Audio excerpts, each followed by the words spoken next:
Welcome to the Deep Dive. We've got a whole stack of sources here, all from June 11th newsletters, tech reports, the usual suspects. Yeah, covering some pretty big developments. Exactly. Big AI moves, new tech, shifts in the landscape. So our mission today is to kind of unpack all that. Pull out the key insights, connect the dots for you. Right. Hope you get up to speed quickly on what's important and, why it actually matters. Sounds good. There's definitely a lot connecting these pieces. You see where the money's going, what's actually rolling out. And how it's starting to change things like, jobs, news consumption. Real-world impacts. Okay, let's dive in. This first one feels like a major flag in the ground. Meta. They're apparently finalizing a massive deal. $14 billion into Scale AI. $14 billion. That's a serious bet. It really shows where the capital's flowing in this AI race, doesn't it? And maybe less about just building the model itself. And more about controlling the infrastructure behind the model, the data pipeline. Exactly. And Scale AI, what they do is pretty critical, right? Oh, absolutely. They're leaders in basically prepping the data, cleaning it, labeling it, curating these enormous data sets that you need to train the really cutting-edge AI. The fuel for the engine, kind of. Precisely. And Meta's already a huge customer of theirs, so this really cements that relationship. And the deal structure itself is interesting. The sources are saying it's not an outright purchase. A 49% stake. Strategic partnership, not an acquisition. Which feels deliberate, like maybe trying to dodge some of that antitrust heat we've seen elsewhere. Yeah, you think about Google, Microsoft, their big AI investments attracting scrutiny. Keeping Scale technically independent could be a way around that. Seems plausible. Plus, there's a talent aspect. Scale's founder, Alexandra Wang. He's going to help lead a new AI research lab inside Meta, according to the reports. So it's not just data infrastructure, it's also bringing in that top-tier expertise. So piecing it together, why this massive $14 billion bet now? The sources suggest it's Meta's biggest AI play yet. Aiming for, what was the term? A superintelligence lab. Yeah, trying to really leapfrog OpenAI, Google, Anthropic, especially maybe after their Llama 4 model didn't quite blow everyone away initially. Right, a potential reaction, doubling down on the fundamentals. It highlights that data clean, well-labeled data at scale is still a massive bottleneck. That's where the money's going. Yeah. Because it underpins everything else. And for you listening, it means the future AI tools you use depend heavily on this, background work. It's not just about the algorithm. Okay, let's shift gears then. From the infrastructure side to one of the big model builders, OpenAI. Lots happening there, too. New model strategy shifts. And some pretty bold predictions from Sam Altman. Let's start with the new model, O3 Pro. Yeah, described as an advanced reasoning model. Sort of a souped-up O3, incremental, but better at thinking things through. Availability. It's out now for ChatGPT Pro and team users. Developers can use it via the API, Enterprise and Edu coming next week. And capabilities. Sounds like it can do a lot. Tools, web search, file analysis. Visual reasoning, Python coding, even remembers past chats to personalize things. But limitations, too. No image generation. Correct. No images, no canvas feature. And apparently, responses take a bit longer. Trade-offs. Okay, and the API pricing for this new O3 Pro? It's $20 per $1 million input tokens, $80 per $1 million output, standard premium model pricing maybe? Right, but that sets up the really big news. Oh, yeah. The price drop on the standard O3 model. Not Pro, just regular O3. They cut prices by how much? 80%. 80. For both input and output. Wow. Okay, 80% off a model that's already pretty powerful. Yeah. That changes things. Massively. It makes sophisticated reasoning AI suddenly much, much cheaper for developers. Huge implications for accessibility, right? Yep. Puts pressure on competitors. Absolutely. Lowers the barrier for entry significantly. You could see a big surge in apps using it. It's a major strategic play, democratizing access. Shows how fast things are moving. Yeah. Not just capabilities, but the economics, too. Definitely. What about their open model? There was talk of one coming soon. Yeah, their first truly open model in years. That's been pushed back a bit, not coming in June now, sometime later. Any reason given? Just that they're taking more time. The quote was something like, "It'll be very, very worth the wait." Interesting. Balancing proprietary and open source. The delay suggests they want this one to really land well. Could signal a different kind of open release for them. We'll see. And then there's Sam Altman. He's been talking about the journey, the future. Yeah, apparently feeling pretty confident they now know how to build AGI, artificial general intelligence. That's quite a statement. Did he give specifics? Timelines? He did. Some pretty eye-opening predictions mentioned in the sources. Believes the first AI agents will join the workforce this year. This year, as in 2025. That's what was reported, and that they'll materially change company output. Then, novel scientific insights from AI by 2026. Okay. And useful robots by 2027. He also mentioned the last 2 years since ChatGPT launched were tough, messy, but worth it. Those are incredibly ambitious timelines. Yeah. If even partially accurate, the implications are huge. Work, science. It certainly paints a picture of rapid acceleration. And it ties back to that infrastructure need, right? How so? Well, there was a detail about OpenAI actually using Google Cloud for compute power, despite being rivals. Really?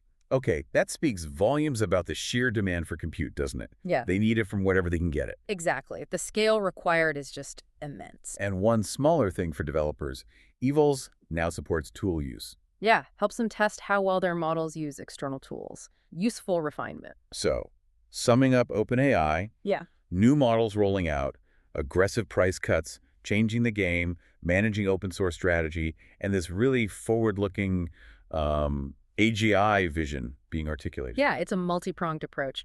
Affects developers directly and potentially affects the AI tools you use every day. Plus, those predictions give you a glimpse into where they think things are headed very quickly. Okay, let's widen the lens now. Beyond the big LLMs, there's other tech bubbling up in these sources. Quantum computing, for instance. IBM. Right. IBM's talking about tackling quantum error correction.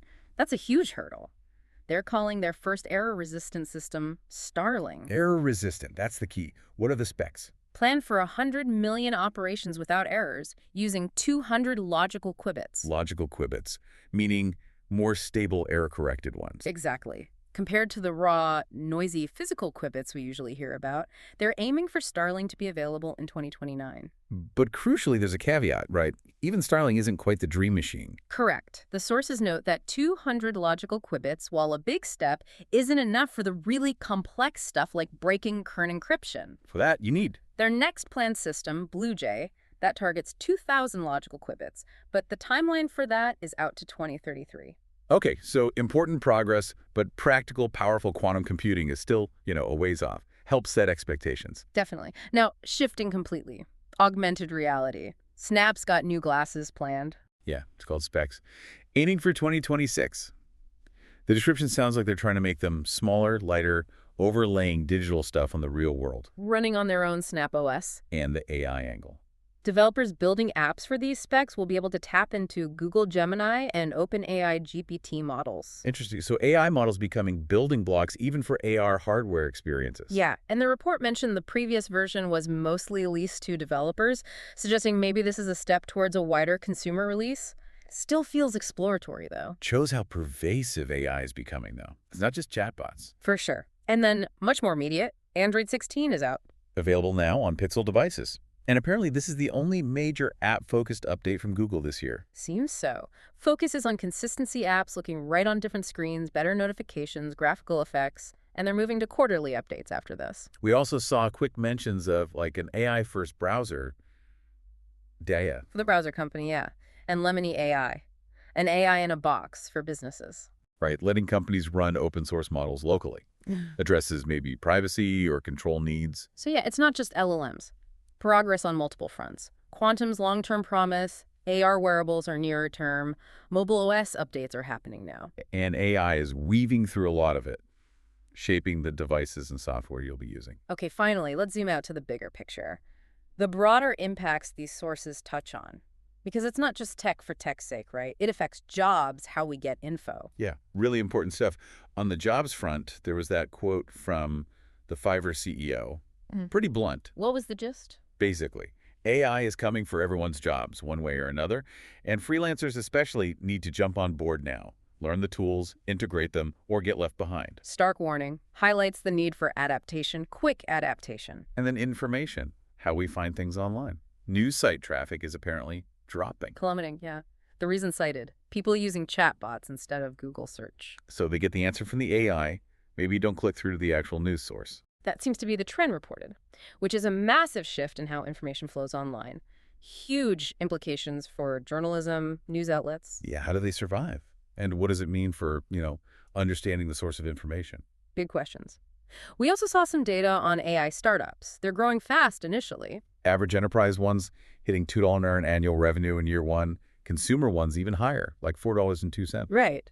But there's also a growing gap mentioned between the average and the absolute top performers. The winners are really pulling away. And related to that, funding is still strong in key areas, like AI data storage. Vast data got a big valuation jump. And AI data security, like Sierra. Makes sense. As AI use grows, the need for specialized storage and robust security just skyrockets. Follows the money again. So these trends really show AI isn't just a technology, it's a force reshaping industries, the economy, even how we learn and work. Exactly. Understanding these shifts is pretty crucial just for navigating the world right now. Okay, so just to recap quickly, we've seen massive investment in foundational AI infrastructure, like that Metascale AI deal. Rapid evolution in the models themselves, from OpenAI, new capabilities, big price drops. Progress in other areas too, like quantum, AR, steps forward, even if some are still far off. And these very real, tangible impacts starting to show up on jobs, on news, on startup dynamics. Looking at all these sources together really connects the dots, doesn't it? You see the bigger picture emerge from these individual pieces of news. Absolutely. It shows the landscape changing incredibly fast, driven heavily by AI. Which leaves us with a final thought, maybe.